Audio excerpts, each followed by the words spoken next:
1 chapter 17 text 3 गम च धर्मादुगम दीनम वृषम शूद्रापदाहतम विवत्सम आशुवादनम श्यामम यवसम इच्छतिम गम च धर्मादुगम दीनम वृषम शूद्रापदाहतम विवत्सम आशुवादनम श्यामम यावसम इच्छतिम गम च धर्मादुगम दीनम वृषम शूद्रापदाहतम विवत्सम अश्रुवादनम श्यामम यावशम इच्छतिम। आस्था श्लोका पढ़ो।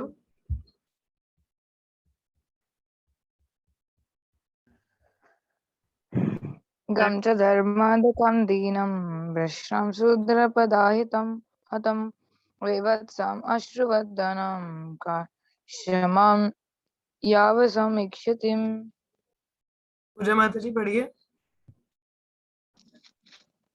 गम च धर्मादुगं दीनं वृषं शूद्रपदाहतं विवात्सम् अश्रुवदनं कषामं यवासम इच्छतिम। ट्रांसलेशन। ऑल्दो कल हम लोग पढ़ रहे थे इसी का ही आगे। Although the cow is beneficial because one can draw religious principle from her, she was now rendered poor and calfless. Her legs were being bitten by a Shudra. There were tears in her eyes, and she was distressed and weak. She was hankering after some grass in the field. तो कल हम लोग देख रहे थे कि एक शूद्र जो राजा के वेश में है, वो क्या है, जो बैल है उसको बुरी तरह से मार रहा है, ठीक है, जो कि एक टांग पे खड़ा है। और ये हम लोगों ने पढ़ा था कि जो बैल है वो धर्म को रिप्रेजेंट करता है, और गाय जो है वो धरती माता है। तो यहाँ पे बताया जा रहा है कि कल हम लोगों ने ये भी पढ़ा कि गाय किस तरीके से हमारे लिए अगर कहीं राज्य में कृषि गोरक्षण मतलब गाय और बैल का रक्षण नहीं है, तो वहां के जो लीडर्स हैं वो मतलब प्रॉपर नहीं है, ठीक है। जैसे कलयुग में देखा जाए तो यही है, कसाई खाने खुले हुए हैं, ठीक है। वही हम कल चर्चा कर रहे थे। तो यहाँ पे बताया है the cow is beneficial because one can draw religious principles from her. तो गाय जो है वो बेनिफिशियल क्यों होती है, क्योंकि हम धर्म को क्या बचाए रख सकते हैं वहां से। She was now rendered poor and calfless. अब यहाँ पे जो गाय है वो क्या है, बेचारी काफलेस है, बिना बच्चे की। और हर लेग्स वर बिटन बाय अ शूद्र, और शूद्र उसकी टांगों को क्या है, मार रहा है।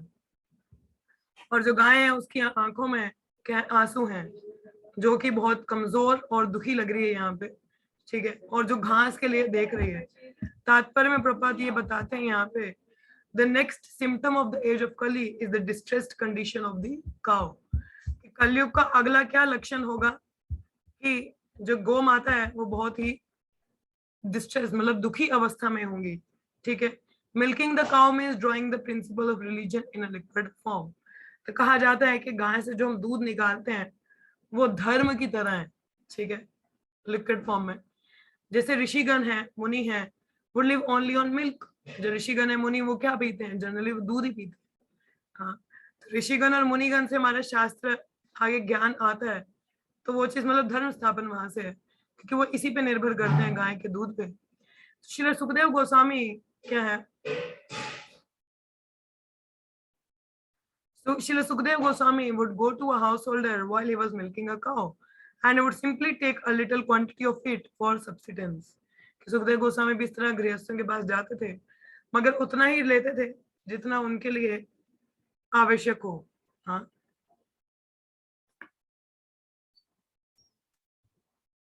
जितना उनके लिए मतलब जो साधु होता है वो कभी भी जितने आवश्यकता से ज्यादा क्या इकट्ठा करने की कोशिश नहीं करता, जितना उसके लिए जरूरत है वो उतना ही रखता है। Even 50 years ago, no one would deprive a sadhu of a quart or two of milk. Every householder would give milk like a water. अगर 50 वर्षों पहले बात की जाए तो कोई साधु आ जाता था तो कभी भी उनको गृहस्थी उनको मतलब दूध तो उनको देते ही देते थे। हाँ, इतना मतलब नियम हुआ करता था। जैसे पानी हम लोग पिलाते हैं उस प्रकार से दूध उनको पिलाया जाता था। अब आजकल गाय नहीं है तो दूध कहाँ से पिलाएंगे। हाँ, for a Santanist, a follower of Vedic principle, it is the duty of every householder to have cows and bulls as household paraphernalia, not only for drinking milk, but also for deriving religious principles. तो क्या बोला है, सनातनिस्ट means जो सनातन धर्म का पालन करते हैं, जो शास्त्रों का वैदिक प्रिंसिपल्स को पालन करते हैं, उनका कर्तव्य होता है कि गाय और बैल तो उनके घरों में होने ही चाहिए। ठीक है, अब जैसे गाय है तो दूध रहता है, तो कोई साधु महात्मा आते तो उनको सेवा कर सकते हैं, है ना, तो धर्म का प्रिंसिपल फॉलो हो सकता है वहां पे। तो Sanatanist worship cow on religious principle and respect Brahmana. तो जो भी सनातनी है वो गाय और ब्राह्मण की पूजना तो वो करेगा ही करेगा। जैसे बताया जाता है भगवान कृष्ण को ब्राह्मण और गाय बहुत अधिक प्रिय है। नमो ब्राह्मण हिताय च, ब्राह्मण क्या गाता है, ब्राह्मण नमो वो ब्राह्मण हिताय च, हाँ कि गाय और जो ब्राह्मण है भगवान को बहुत ही प्रिय है। The cow's milk is required for the sacrificial fire, and by performing sacrifices, the householder can be happy. अब जो गाय का दूध है वो यज्ञ के लिए भी जरूरी होता है, ठीक है, और अगर जो यज्ञ जो गृहस्थी हैं वो इस प्रकार के यज्ञ करके खुश रह सकते हैं। The cow's calf not only is beautiful to look at, but also gives satisfaction to the cow, so she delivers as much milk as possible. अब गाय का जो बछड़ा होता है छोटा, अपने बछड़े देखे होंगे, बच्ची या बछड़ा कितने सुंदर होते कि नहीं होते, बहुत सुंदर होते हैं। हाँ, तो जब भी गाय से दूध निकालना होता है तो बछड़े को थोड़ी देर के लिए छोड़ा जाता है कि थोड़ा सा वो दूध निकाले, तो माँ जो वो दूध निकाल देती है। हाँ, और फिर थोड़ी देर बाद बछड़े को ले लिया जाता है ताकि हम लोग अपना दूध वहां से निकाल सके। मतलब बछड़ा जब पी लेता है तो उसके बाद में तो गाय भी उस बछड़े को देख के बहुत खुश होती है और बहुत ज्यादा दूध जो है वो देती है। हाँ, और वो भी संतुष्ट रहती है, तो जिसकी वजह से बहुत ज्यादा वो दूध देती है। कहते हैं कलयुग, the calves are separated from the cows as early as possible for purposes which may not be mentioned in this page of Srimad Bhagavatam. लिखा कलयुग में the calves are separated from the cows. कलयुग में क्या किया जाता है, जो बछड़े हैं उनको बहुत जल्दी गाय से क्या दूर कर दिया जाता है। जैसे अभी पीछे भी पढ़ा हम लोगों ने, गाय को अलग से रखा जाता है, बछड़े बहुत जल्दी दूर कर दिए जाते हैं क्योंकि वो गाय से ज्यादा दूध अपने लिए लेना चाहते हैं। हाँ, और गाय जैसे यहाँ पे बताया गया कि गाय यहाँ पे कैसे खड़ी है, आंखों में आंसू के लेके। हाँ, और जो Shudra milkman draws milk from the cows artificially, जो शूद्र व्यक्ति है वो गाय से दूध कैसे निकालता है, आर्टिफिशियली मतलब अभी जैसे देखा जाए तो कई जगह पे मशीनें लगाई जाती हैं, हाथों से नहीं, कई मशीनों से गाय का दूध निकाला जाता है, जिससे बेचारियों को बहुत तकलीफ होती है। हाँ, कई बार तो उनके थनों में इतना चोट लग जाता है या कुछ तकलीफ हो जाती है, बहुत गलत तरीके से उन पे टॉर्चर करके ऐसे दूध निकाला जाता है। और जो गाय दूध नहीं देती उसको कसाई खाने में भेज दिया जाता है कि वहां जाके उसको काट के तो खा लो। हाँ, अगर आपसे पूछी जाए, यदि आपके माता पिता बुजुर्ग हो जाएं, हाँ बुजुर्ग हो जाएं, अब वो आपको पेंशन आपका गुजारा नहीं कर सकते, वो आप पे निर्भर है, तो क्या आप उनको ओल्ड एज होम भेज देंगे? बताइए, कलयुग में तो ऐसा ही हो रहा है ना। जनरली बच्चे अपने माता पिता को बुढ़ापे में क्या होता है, वो कमा नहीं रहे हैं, आपको कुछ कर नहीं सकते, बेचारे आप पे निर्भर हैं, तो जनरली क्या किया जाता है, माता पिता को ओल्ड एज होम भेज दिया जाता है। होता है कि नहीं होता है? हाँ, सुना है आप लोगों ने कि नहीं सुना है? सुना है? जी माता जी। सुना है ना कि जब माता पिता कुछ नहीं दे सकते, कुछ कर नहीं सकते, बूढ़े हो गए, तो ओल्ड एज होम भेज देते हैं। वही गाय के साथ किया जाता है। माता है हमारी जब दूध नहीं देती तो कसाई खाने मार के खा लो। ये कहाँ का कहते हैं, कहाँ की संस्कृति है? हमारे भारत की ऐसी संस्कृति नहीं थी, बट कली ने हमारे भारत की संस्कृति भी छिन्न भिन्न हो चुकी है। तो बताए, this greatly sinful act are responsible for all the troubles in present society. अब ये जो कार्य है, क्योंकि इतना पाप कर्म हो रहा है, तो सोसाइटी में भी बहुत सारी दिक्कतें प्रॉब्लम्स आ रही। लोगों को नहीं पता कि वो आर्थिक व्यवस्था बढ़ाने के लिए क्या कर रहे हैं, उनको नहीं पता। कसाई खाने चला रहे हैं, हाँ, गायों को तकलीफ दे रहे हैं। कली का प्रभाव इतना है कि वो लोगों को तमोगुण में रखे हुए हैं, अंधकार में रखे हुए हैं। हाँ, कोई कितना ही प्रयास क्यों ना कर ले, मगर सुख और शांति का अनुभव कोई यहाँ कलयुग में नहीं कर पा रहा। अगर कोई करना चाहता है तो उनको गाय और बैल को खुश रखना होगा, क्योंकि जब गाय और बैल की खुशहाली रहती है, वो संरक्षित रहते हैं, तो सब कुछ बढ़िया रहता है। क्योंकि गाय से दूध है, शुद्ध चीजें मिलती हैं, बैल से हम खेती बाड़ी में इस्तेमाल होता है, तो बहुत सारी चीजें सही रहती हैं। जो मूर्ख व्यक्ति है वो नहीं जानता कि खुशी को कैसे खरीदा जाता है, कि खुशी को हम कैसे ले सकते हैं गाय और बैल को खुश रख के, परंतु वो क्या है, प्रकृति के नियमों के साथ खिलवाड़ करता है। तो हमें क्या श्रीमद् भागवतम को अथॉरिटी मानना चाहिए, और ये प्रिंसिपल जो है हैप्पीनेस का, मानवता के खुशहाली के लिए जो प्रिंसिपल है वो क्या है, गाय और बैल का संरक्षण। तभी सोसाइटी में खुशहाली आ सकती है, नहीं तो पॉसिबल नहीं है। ठीक है, तो ये चीज यहाँ पे बताई गई है, आगे पढ़ेंगे अब।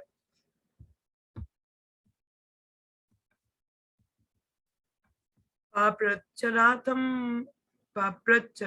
आरुद्ध कर्कश्वारा परिचादहम मेघ गंभीरया च समारोपिता करमो कर मुखा। Maharaj Parikshit, well equipped with arrows and bow and seated on a gold embossed chariot, spoke to him, the Shudra, with a deep voice sounding like thunder. और ये जो शूद्र है कली के रूप में, ये गाय और बैल को मार रहा है ना, उन पर टॉर्चर कर रहा है। तो परीक्षित महाराज जो पूरे विश्व का भ्रमण करते हैं, इस सीन को देखते हैं, जिनके पास अपना धनुष और बाण है, हाँ, तो अपने सोने का एक रथ है, उस पे बैठे हैं, तो वो बहुत ही गरजने वाली आवाज में, जैसे बिजली के जब बादल गरजते हैं कितना आवाज आता है ना, बहुत भयानक सा, तो उस गरजने वाली बहुत गहरी आवाज में शूद्र को बोलते हैं। क्या कहते हैं, तात्पर्य में प्रपात बताते हैं, एन एडमिनिस्ट्रेटिव हेड और a king like Maharaj Parikshit with full majestic authority, well equipped with weapons to chastise miscreants, can challenge the agents of age of Kali. कि जो कली है उसको चैलेंज कौन कर सकता है, कौन हरा सकता है, महाराज परीक्षित जैसे राजा।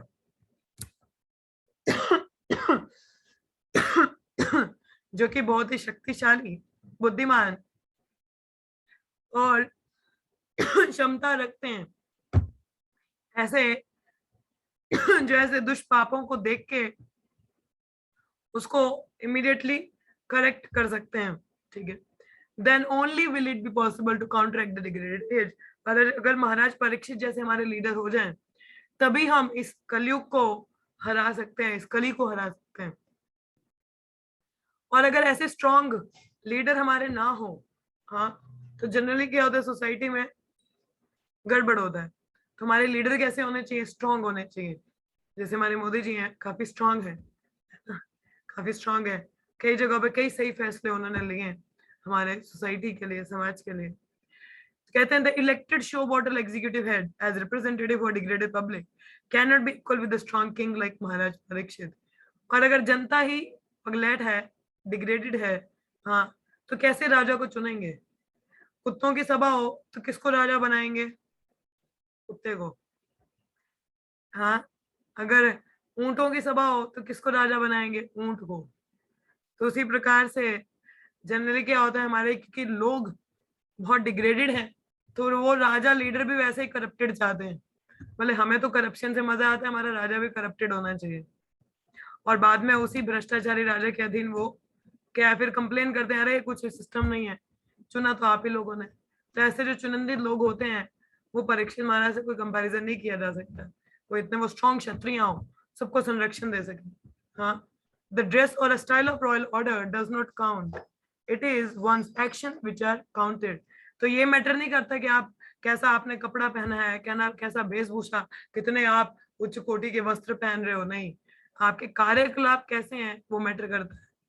आप कितनी ही बड़ी पोजीशन पे क्यों ना हो, परंतु यदि आपके कार्य घिनौने हो तो आपको रिस्पेक्ट नहीं दी जा सकती। हाँ, आपको इस आदर सम्मान नहीं मिल सकता। दूसरी ओर बेशक वस्त्रों में कोई इतना अच्छा ना हो, मगर उसके कार्यकलाप बहुत ही उच्च कोटि के हो, तो उसको पूर्ण आदर सम्मान दिया जाता है। ये चीज यहाँ पे बताई गई है। कष्टम मश्चरणे लोके बलत्थांसी अबलन भली नरा देवोसी वैश्यना नत्वत् कर्मणा द्विजा। ओ हु आर यू, तो ये कौन पूछ रहे हैं? परीक्षित महाराज कली को पूछ रहे हैं, तुम कौन हो? तुम बहुत बलवान महसूस होते हो और you dare kill within my protection, कि मेरे संरक्षण में तुम मेरी ही प्रजा को मार रहे हो। प्रजा कौन? जानवर भी, मनुष्य भी। तो यहाँ पे प्रजा कौन है? गाय और बैल। तो बोल रहे कि तुम्हारी हिम्मत कैसे हुई इनको मारने की, वो भी मेरे संरक्षण में। ये तो इतने हेल्पलेस है, इनको कोई मतलब इतना हेल्पलेस, मतलब कि इतने पावरफुल नहीं है। ये जो दोनों बैल और गाय हैं, इतने इतने दयाहीन, इतना इनका जो पोजीशन है वो बहुत ही कमजोर अवस्था में है। तुम उनपे अत्याचार कर रहे हो, ऐसा कैसे कर सकते हो? तुम्हारे ड्रेस से तो लगता है कि तुम एक अच्छे राजा हो, परंतु तुम्हारे कार्य उसको क्या है, काउंटरएक्ट करते हैं। तुम्हारे जो कार्य हैं वो क्षत्रियों वाले नहीं है, क्योंकि क्षत्रिय कभी भी निर्बल या कमजोर पे अत्याचार नहीं करता, मगर तुम तो एक कमजोर और निर्बल पे अत्याचार कर रहे हो। हाँ, तात्पर्य में प्रपात बता रहे हैं, the brahmana, kshatriya, vaishya are called twice born because of these higher classes of man. There is one birth by parental conjugation, the another birth of cultural rejuvenation of spiritual initiation from bona fide acharya, spiritual master. तो ब्राह्मण, क्षत्रिय, वैश्य को twice born कहा जाता है। क्यों? उनका पहला जन्म क्या होता है? अपने माता पिता से। दूसरा, क्योंकि वो गुरुजनों से दीक्षित होते हैं। ठीक है, so kshatriya is a twice born, is also twice born like brahmana. His duty is to give protection to a helpless. ठीक है, तो जो क्षत्रिय है वो भी ट्वाइस बॉर्न है ब्राह्मण की तरह, क्योंकि वो भी रक्षा प्रोवाइड करता है जो भी निर्बल है, कमजोर है। तो जो क्षत्रिय राजा है, ठीक है, उसको भगवान का पार्षद माना जाता है, सॉरी भगवान का ही रिप्रेजेंटेटिव माना जाता है, अनुयायी माना जाता है, या उन्हीं के ही उनको रिप्रेजेंट करने वाला माना जाता है, जो कि कमजोर वर्ग को रक्षा प्रदान करता है, और जो दुष्ट लोग हैं उनको चेस्टाइज मतलब डांटता है, सजा सुनाता है। जब भी ऐसा कार्य नहीं होता, हाँ, जब भी ऐसा कार्य नहीं है तो देखा जा सकता है कि वो व्यक्ति भगवान के पथ से क्या है, बिगड़ चुका है। मगर जो जनरली हमारे जो राजा हैं, जो क्षत्रिय हैं, वो भगवान के ही पार्षद मतलब उन्हीं के अनुयायी माने जाते हैं। तो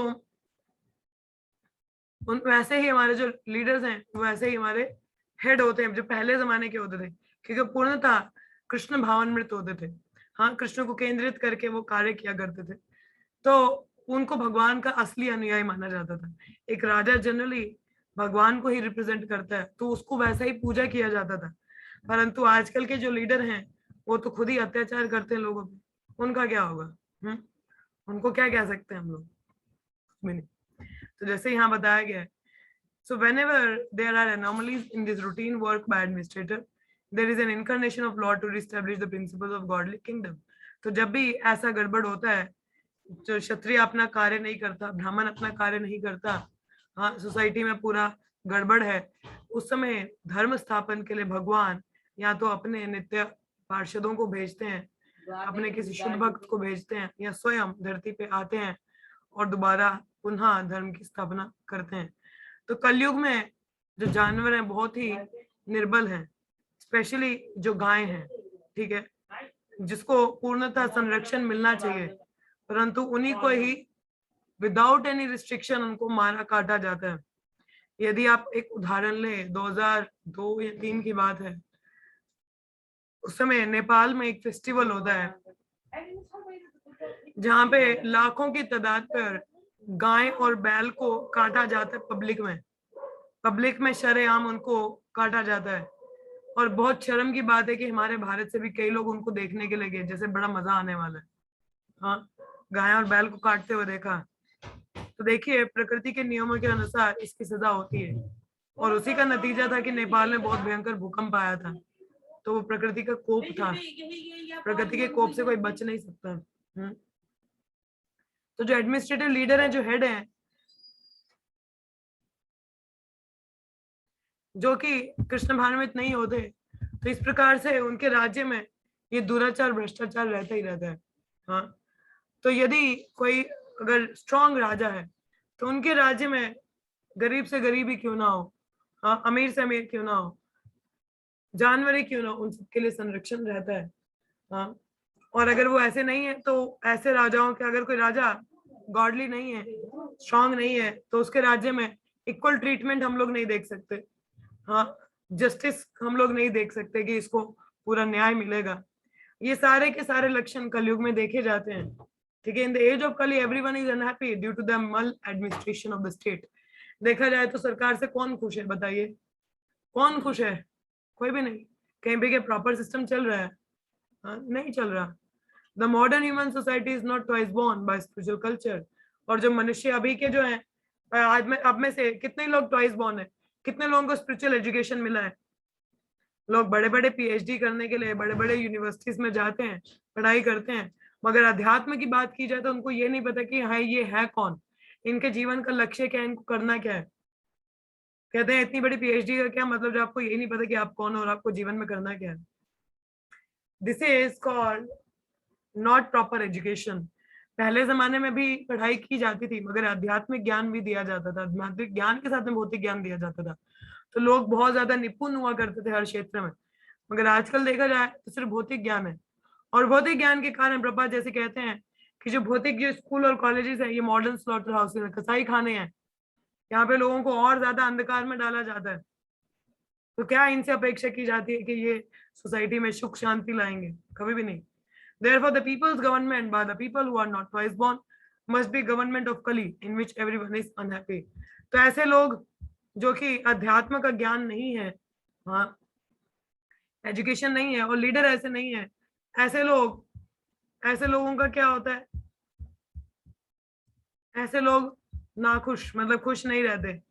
और ये साफ साफ दर्शाता है कि कली का कितना प्रभाव है लोगों पे और आजकल के जो लीडर्स हैं, क्योंकि लीडर भी अपना देखते हैं, कुर्सी के पीछे हैं, कोई ये नहीं देखना चाहता कि जनता का कुछ हो।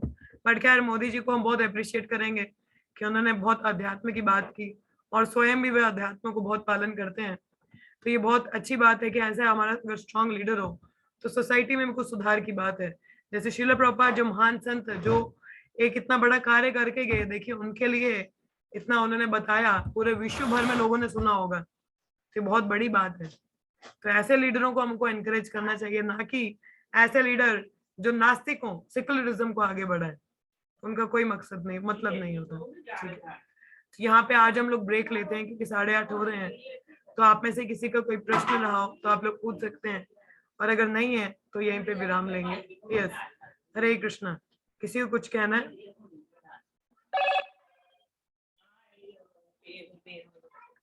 एनी क्वेश्चंस और कमेंट? हरे कृष्ण माता जी। ये शास्त्र माता जी।